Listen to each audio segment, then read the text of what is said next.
So, our topic is new public administration. So, अगर हम इसके मीनिंग पे जाएं, सो एनपी एक ऐसी मूवमेंट थी, हम इसको एक रिवोल्यूशनरी मूवमेंट भी कहते हैं क्योंकि इसने एक तरीके का एक नया और एक अलग ही पॉइंट ऑफ व्यू दिया, जिसका दैट स्ट्रेसेस जो ध्यान देती थी on relevance, social equity and citizen orientation governance में। ठीक है, जिसका फोकस तीन चीज़ों पे था, रेलेवेंस पे, सोशल इक्विटी पे एंड सिटीजन ओरिएंटेशन पे था गवर्नेंस में। इसने रिजेक्ट करा rigid, hierarchical and value neutral administration को, जो कि कैसा था, ओल्ड। तो जो ओल्ड पब्लिक एडमिनिस्ट्रेशन अब तक चलता आ रहा था, जो कि कैसा था, रिजिड था ना, जो कि हेरार्की की बात करता था सिर्फ और सिर्फ, और वैल्यू न्यूट्रल था कि वैल्यू पे एक तरीके से न्यूट्रल है, उसकी एडमिनिस्ट्रेशन की बात करी। गोल्स एंड अगर फीचर्स की मैं इसकी बात करूँ तो मेन 6 इसके गोल या फिर कह दो फीचर्स रहे। सबसे पहला है सोशल इक्विटी।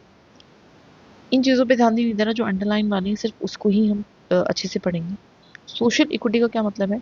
सोशल इक्विटी का मतलब है दैट इज कि समाज में, समाज में को बराबरी पे खड़ा करना। ठीक है, दैट मीन्स कि जो भी अपलिफ्ट है, दैट इज वीक है, उसको अपलिफ्ट करना। ठीक है, that is social equity.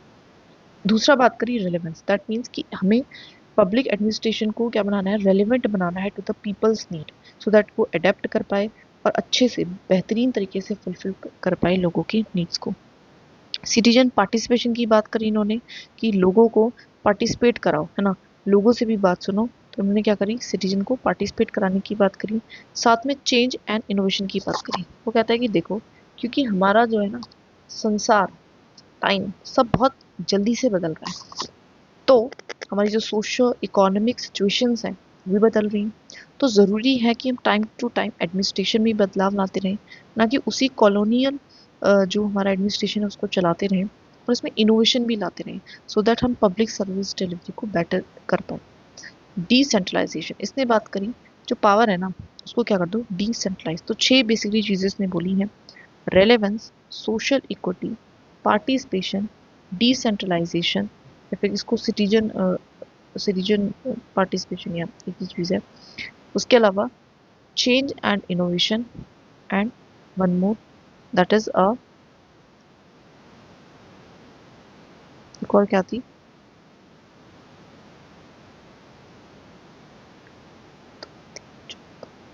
Value loaded, मतलब कह सकते हैं वैल्यू ओरिएंटेशन की, वैल्यू पे फोकस करो, है ना, वैल्यू को इंक्लूड करो इन द पब। अब तक क्या कहते आ रहे थे कि पब्लिक एडमिनिस्ट्रेशन में वैल्यूज होती ही नहीं है, वो क्या है, वैल्यू न्यूट्रल है। ठीक है, न्यूट्रल है। ऐसा कौन कहते हैं, वुड्रो विल्सन ने भी कहा था, राइट, वुड्रो विल्सन ने भी कहा।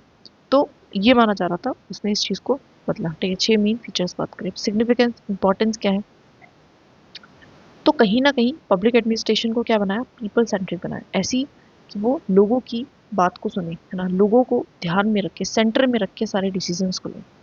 इसने इंट्रोड्यूस करा वैल्यूज को, लाइक इक्विटी, है ना, वैल्यूज को इंट्रोड्यूस करा।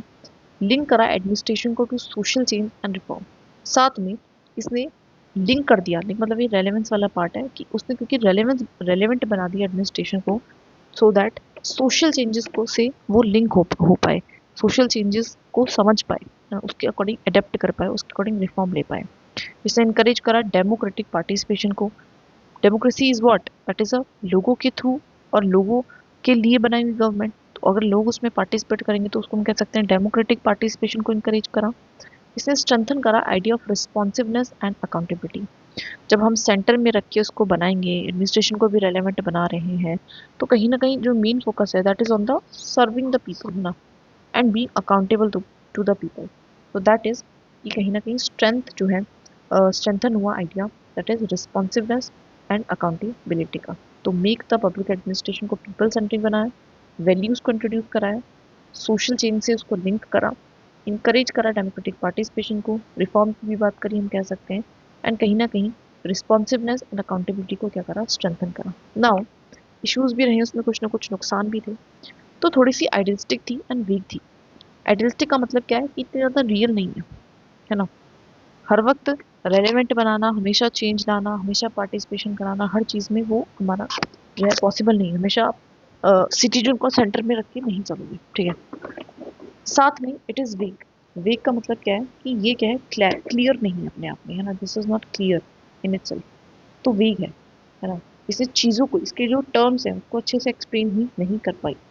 Lacked clear and detail methods, इसने बहुत क्लियर एंड डिटेल में मेथड्स को नहीं बताया कि क्या मेथड्स को हमें यूज़ करना चाहिए सो दैट ये सारी चीज़ें होंगी। तो उसने जस्ट ये बता दिया क्या करना है, बट कैसे करना है, किन मेथड्स को यूज़ करके करना है, उसके बारे में क्लैरिटी एंड डिटेल कुछ भी नहीं दिया। नाउ नेगलेक्ट करा कहीं ना कहीं एफिशिएंसी को एंड हायरार्की को भी इन्होंने क्या करा, नेगलेक्ट करा, अनदेखा करा। Politicisation of bureaucracy, that means इसने कहीं न कहीं वैल्यू को ऐड कर दिया ब्यूरोक्रेसी में, और उसकी वजह से क्या हो गया कि जो नेचर है ब्यूरोक्रेसी का, ठीक है, वो क्या हो गया, पॉलिटिसाइज हो गया। तो ये बहुत अच्छा पॉइंट है जिसको हम थोड़ा सा याद रखेंगे, politicisation of bureaucracy. Long term इसका इन्फ्लुएंस रहा नहीं, क्योंकि खुद ही शॉर्ट टाइम के लिए सर्वाइव कर पाई थी, जल्दी इसको एनपीएम ने क्या है यहाँ से हटा दिया था अपनी जगह से। सो आइडियलिस्टिक है, वीक है, क्लियर एंड डिटेल मेथड्स इसमें है नहीं, नेगलेक्ट कर रही है एफिशिएंसी को एंड हायरार्की को, और पॉलिटिसाइजेशन करा रही है ब्यूरोक्रेसी का वैल्यू के थ्रू, एंड लॉन्ग टर्म इसका कोई इन्फ्लुएंस नहीं और शॉर्ट टर्म ही सर्वाइव कर पाए। नाउ एनपीए में और ट्रेडिशनल पब्लिक एडमिनिस्ट्रेशन में क्या डिफरेंसेस है। देखिए जो एनपीए है और जो टीपीए है, उसको टीपीए कहेंगे, तो एनपीए का जो मेन फोकस है वो इक्विटी पे है एंड वैल्यूज पे है, वहीं पे जो टीपीए का मेन फोकस है वो एफिशिएंसी पे एंड रूल पे है। यहाँ पे जो वैल्यू है लोडेड है, बहुत सारे वैल्यूज को हमने क्या करें, प्रमोट करने की कोशिश करी, गुड वैल्यूज को इन द गवर्नमेंट। लेकिन वहीं पे जो टीपी है वो कैसा है, न्यूट्रल है, वो वैल्यूज की बात ही नहीं करता, वो कहता है कि इवन पब्लिक एडमिनिस्ट्रेशन में वैल्यूज होती ही नहीं है। रिजिडिटी की अगर मैं बात करूँ तो एनपी हमारा फ्लेक्सिबल है, बिकॉज वो चेंज की बात कर रहा है, इनोवेशन की बात कर रहा है, सो दैट वो अडेप्ट कर पाए। और फिर जो हमारा ट्रेडिशनल है उसने कभी भी हमारी चेंज की बात नहीं करी, उसने जस्ट क्या किया, एक यूनिवर्सल प्रिंसिपल दिए कि ये होना चाहिए, ये होना चाहिए और यही होना चाहिए। तो काफ़ी क्या है, रिजिड है। पार्टिसिपेशन की बात करो तो एनपीए ने बात करा, यस हमें पार्टिसिपेशन कराना चाहिए लोगों का, लेकिन टीपीएस के बारे में कोई भी बात नहीं करता है। जो एनपीए है वो चेंज की बात कर रहा है एज वी सेड, लेकिन टीपीए हमारे चेंज की बात नहीं कर रहा है। ये जो एनपीए है वो अकाउंटेबिलिटी फिक्स करता है टू द पीपल, कि जो गवर्नमेंट है या फिर ब्यूरोक्रेसी या एडमिनिस्ट्रेशन है वो आंसरेबल है लोगों के लिए। अभी जो टीपीए है वो सिर्फ आंसरेबल है to the, that is hierarchy, कि आप बिकॉज ऑफ हेरार्की के पार्ट हो, तो आपका एक सुपीरियर है, ठीक है, जैसे आप इस पोजीशन पे हो तो आपका एक सुपीरियर होगा, आप उसको जवाबदेही हो, दैट इज उसने इसकी बात करी है, ठीक है। तो इसको हम थोड़ा बहुत क्लासिकल अप्रोच से भी कनेक्ट कर सकते हैं। खैर आगे बढ़ते हैं। Now application in Indian context, मतलब एग्जांपल्स देने की कोशिश करिए, नथिंग एल्स। जैसे कि मनरेगा है, मनरेगा ने कहीं ना कहीं सोशल इक्विटी लेके आए। मनरेगा में क्या करेंगे कि वो लोग जो कि गरीब हैं, मतलब गरीब जो पिछड़े हुए लोग हैं जिनके पास नौकरी नहीं है, उनको नौकरी देंगे।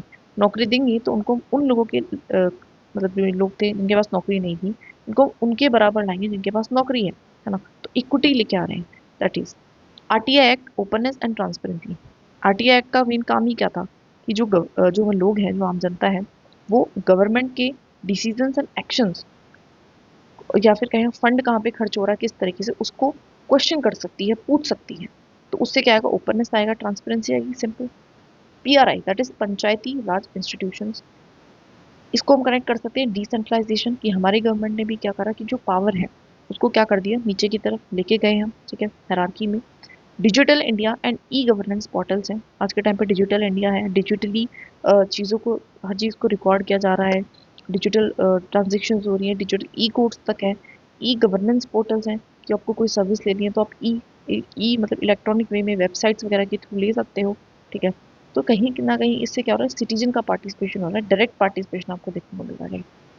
नाउ रिजर्वेशन पॉलिसीज को हम कह सकते हैं in the inclusion. Inclusion means कि इन्होंने हर एक लोग को, हर एक वर्ग के लोग को, एससी हो, एसटी हो, ओबीसी हो, वुमेन को भी रिजर्वेशन दिया, जैसे कि अभी लेजिस्लेचर असेंबलीज वगैरह में। तो रिजर्वेशन पॉलिसीज क्या है, इंक्लूड करती हुई चल रही है लोगों को, है ना, जो लोग रह रहे हैं, रह गए हैं, उनको इंक्लूड कर रहे हैं। जनधन योजना है, इसने एम्पावर करा है। एम्पावरमेंट कैसे करी है, दैट इज कि कहीं ना कहीं जनधन योजना क्या है, दैट इज आपकी जीरो से भी अकाउंट वगैरह खोल सकते हो। तो that is empowering, making things easy, है ना, फॉर द सिटीजन, कि सिटीजन को लगे कि यस मेरे पास भी कुछ पावर है, दैट इज एम्पावरिंग। तो ये सारे हमारे कुछ एग्जाम्पल्स थे, बार बार इनको पढ़ना है, will get to background. And अगर हम थिंकर्स की बात करें, वैसे ये मुझे पहले करना चाहिए था, बट कोई नहीं, ओके। इसका ओरिजिन होता है 1968 में, मिनुब्रू कॉन्फ्रेंस में, by the thinker that is Dwight Waldo, ठीक है।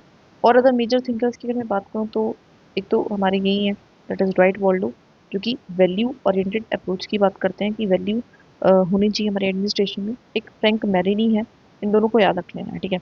तो Dwight Waldo and Frank Marini, ठीक है, इसको याद रखना। देखो एक अच्छा तरीका बताती हूँ, ये डब्ल्यू है और ये एम है, एम का एकदम अपोजिट, ठीक है। और ये डी है और डी के बाद ई आता है, ई के बाद एफ आ रहा है। तो डी और एफ एक तरीके से पड़ोसी हुए, है ना। जैसे एक गली है, गली में ये सारे घर हैं, तो अगर ये डी है तो ये एफ है, तो ऑफकोर्स ये पड़ोसी हुए। एंड डब्ल्यू और एम तो एक दूसरे के क्या एकदम अपोजिट है।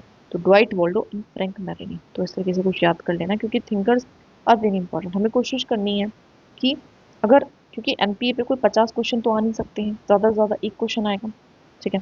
तो उसमें हमें इन दो थिंकर्स को लिख के ही आना है। थिंकर्स को लिखने से एक ऐसा प्रभाव पड़ता है सामने वाले एग्जामिनर पे कि हम कुछ पढ़े लिखे इंसान हैं, बेरोजगार नहीं हैं बिल्कुल। नाउ इंटरलिंकेज अगर मैं अदर कॉन्सेप्ट के साथ करूं, वैसे मैंने इसको भी करा नहीं है, लेटर के लिए इसको छोड़ा है, क्योंकि जब हम थोड़ा सा पढ़ लेंगे अच्छे से, सब बाकी कंसेप्ट को पढ़ लेंगे, पूरा पेपर 1 पढ़ लेंगे ना, तो हम उसकी रिवीजन करेंगे तो शायद हम इंटरलिंकेज बेटर कर पाएंगे। सो दैट इज़ वाई मैंने अभी इसके लिए नहीं करा है। बट हम कह सकते हैं क्योंकि इसने वैल्यू की बात करी है, तो हम इसको गुड गवर्नेंस के साथ जो है लिंक कर सकते हैं, बिकॉज इसने वैल्यू की बात करी है। अच्छा, या क्या अगेंस्ट में किसके है ये, जैसे कि एनपीएम के अगेंस्ट में, क्योंकि वो एफिशिएंसी पे फोकस करता है। ये हमारी what we call that is, और किसके अगेंस्ट में है, ये हमारा ये हमारे जो भी क्लासिकल थिंकर्स रहे उनके अगेंस्ट में है। तो अगेंस्ट का हम थोड़ा एनपीएम के अगेंस्ट में है ना, जैसे हमने बात करी। तो थोड़ा सा आइडिया में लग ही गया है। बाकी डेमोक्रेसी को अलाइन कर रहा है, इसके जो प्रिंसिपल्स हैं, वैल्यूज की बात करी प्रोसेस में। तो या तो किसके साथ सिमिलर है, किसके साथ सिमिलर अपोजिट है, बस यही मेन चीज़ें हैं जो हमें जिस तरीके से हम इन चीज़ों में इंटरलिंकेज कर पाएंगे। पहले लीटर के लिए रखा है तो ओके। नाउ अब कुछ स्पेसिफिकली पढ़ लेते हैं कि सिटीजन पार्टिसिपेशन एंड एम्पावरमेंट। ये कहता है कि इन्वॉल्व करो active role of citizen in decision making. कोई भी डिसीजन ले रहे हो तो उसमें आप एक्टिवली पूछो, रोल लो सिटीजन का। बहुत बार पोल्स जो है वो होते भी हैं, ठीक है। तो वही है, enhances democracy and accountability. Of course उससे डेमोक्रेसी इनहेंस होगी एंड अकाउंटेबिलिटी भी फिक्स होगी। इनहेंस कैसे होगी डेमोक्रेसी, देखो डेमोक्रेसी का मतलब क्या है, a government that is made for the people by the people. So मतलब एक तरीके से गवर्नमेंट रन भी लोगों के हिसाब से करे। तो वो कैसे करेगी, जब खुद डायरेक्टली जाके लोग अच्छे से उसमें इन्वॉल्व होंगे, पार्टिसिपेट करेंगे। एंड अकाउंटेबिलिटी भी फिक्स कर पाएगी क्योंकि लोग जाके क्वेश्चनिंग करेंगे, राइट। बिल्ड होगा trust and ownership of people. तो लोगों को भी भरोसा आएगा कि हाँ गवर्नमेंट पे, एंड ओनरशिप, तो उनको भी लगेगा कि yes we are not like a servant, है ना। ऐसा नहीं कि हम सर्वेंट नहीं है यहाँ पे, हम क्या है, we are also the owner, ठीक है। एग्जाम्पल है सोशल ऑडिट, ठीक है। इसका एक बहुत बेहतरीन एग्जाम्पल है कि पार्टिसिपेशन हो रहा है, अकाउंटेबिलिटी फिक्स हो रही है, डेमोक्रेसी भी हमारी, ठीक है। Now social equity and social justice, इसका मतलब क्या है, इंश्योर करना fair distribution of resources and opportunity. इसका मतलब है कि इंश्योर करना है कि सब बराबर से डिस्ट्रीब्यूशन हो रहा है रिसोर्सेज का भी, एंड अपॉर्चुनिटी सबको मिल रही है, किसी को अलग से। Okay, so ensure fair distribution of resources and opportunities, ठीक है। कि सबको बराबर ही से सबको डिस्ट्रीब्यूट कर पाए, सबको रिसोर्सेज मिले, सबको अपॉर्चुनिटीज मिले, जो सो दैट सबका भरा भला हो, वी कैन से कि इंक्लूसिव डेवलपमेंट या ग्रोथ हो। तो we have to uplift the marginalise. Example इसके लिए रिजर्वेशन लेके आएंगे, जो एससी है, एसटी है, वुमेन है, सब कुछ ईडब्ल्यूएस है, ठीक है। Decentralisation and devolution of power, ये क्या कहता है कि ट्रांसफर कर दो पावर टू लोकल बॉडी, ठीक है। जो दैट इज जो पावर है उसको आप लोकल बॉडीज को दे दो, मतलब नीचे की तरफ पावर को डेलीगेट कर दो। इससे क्या होगा, रिस्पॉन्सिवनेस जो है लोकल नीड्स के प्रति वो बढ़ेगी, क्योंकि अगर हम पावर इनके हाथ में दे देंगे तो जो ये लोग हैं ये बेहतरीन तरीके से समझ पाएंगे कि लोकल नीड्स क्या है, और उनको फुलफिल भी कर पाएंगे। तो जो रिस्पॉन्सिवनेस है ना, बीइंग रिस्पॉन्सिव मीन्स कि क्या, that to take the action, है ना, ऑन द टाइम। तो वो चीज़ बढ़ेगी। इनकरेज होगा grass root participation and democracy. So ये तो सबसे इंपॉर्टेंट ही है। एग्जाम्पल इसका क्या है, 73rd and 74th constitution amendment acts. Now openness, transparency, accountability in governance. Access to government information, कि इसका मतलब क्या है, दैट इज कि आप इंफॉर्मेशन मांग सकते हो गवर्नमेंट से, इससे ट्रस्ट बिल्ड होता है, ऑफकोर्स करप्शन कम होता है क्योंकि एक तरीके से अकाउंटेबिलिटी है ना। तो दैट इज करप्शन कम होगा, ठीक है। चांसेस, ऑफिशियल्स आंसरेबल होते हैं, है ना, वो अपने आप को देवता नहीं समझेंगे, इंसान ही समझेंगे। Example RTI. Now flexibility and responsiveness, वो कह रहा है कि adapt to social changes. Flexibility का मतलब क्या है कि अपनी जो भी नीति है, पॉलिसी है, स्कीम है, उसको टाइम टू टाइम चेंज करना, अपडेट करना। अडेप्ट जिससे हम कर पाए सोसाइटी के चेंजेस के साथ। एंड इमर्जिंग चैलेंजेस, जैसे कि हम कहते हैं, एग्जाम्पल हम यहाँ पे खैर बहुत कुछ लिख सकते हैं, जैसे कि हमने यहाँ पे ई गवर्नेंस लिखा है, खैर यहाँ पे डीबीटी भी लिख सकते हैं। पहले जो है हम पैसा देते थे एक लोगों को, ब्यूरोक्रेट्स को, मतलब इस तरीके से गवर्नमेंट फंड से गया, किसी मिनिस्ट्री से गया, फिर किसी ब्यूरोक्रेट के पास गया, फिर किसी ब्यूरोक्रेट के पास गया, फिर किसी एक ऑफिशियल के पास, और फिर लोगों के पास ही जाता था, जिसकी वजह से क्या होता था, ऑफकोर्स करप्शन वगैरह के हमारे केसेस सामने आए।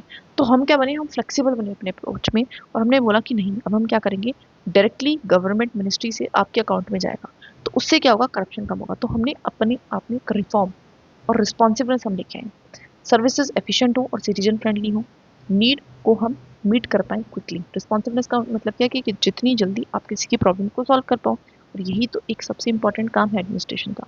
एग्जाम्पल ई गवर्नेंस भी लिख सकते हैं, ठीक है। That is it. अब हम अगले टॉपिक में अगले वीडियो में करेंगे।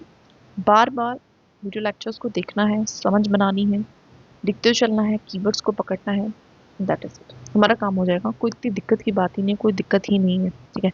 We can do this, I can do this, और करना ही है, नथिंग, देर इज